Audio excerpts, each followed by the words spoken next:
Welcome back. Senior Minister of State for Transport Josephine Teo says details of a revised penalty framework for train operators are due to be announced this month. A high-level committee had recommended the Land Transport Authority improve oversight of how operators maintain services and handle breakdowns. In the first major disruption this year, commuters had to disembark and walk along the tracks towards Kranji station on Saturday. Train services along the north-south line were disrupted for 1.5 hours following a power outage. But that was substantially shorter than a 5-hour delay that affected more than 200,000 commuters on 15th December 2011 and in a 7-hour breakdown 2 days later. SMRT was fined $2 million for those disruptions. The idea is that you want to have the penalty framework reflect the severity of the problem. And I think you also want to address this issue of operators taking this problem seriously. Last year, train operators SMRT and SBS Transit were slapped with a total of $1.1 million in fines for several train disruptions. SMRT had to pay $850,000 for 4 incidents, and SBS Transit had to cough up $250,000 for an incident in the Northeast line.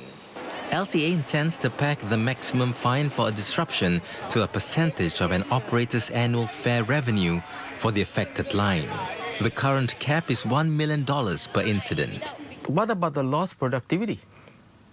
Now, if you peg the penalty to that lost productivity and how many people were affected, that's your variable component.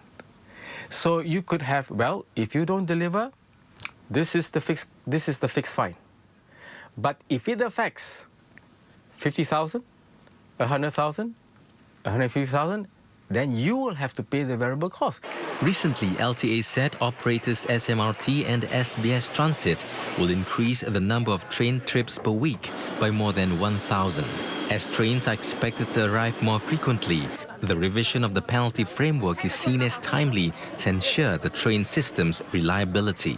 From this year onwards, in 2015 as well, and also 2016, we are seeing many more trains arriving and many more trains being deployed into the system.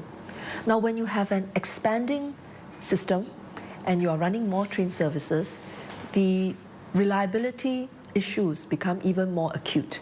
The operator's maintenance regime also needs to be looked into.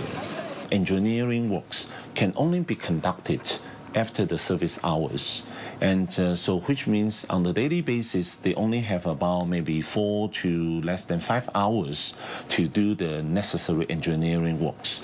So under this kind of pressure and the constraints, if the things was not taken care properly, and this may affect the day-to-day operations.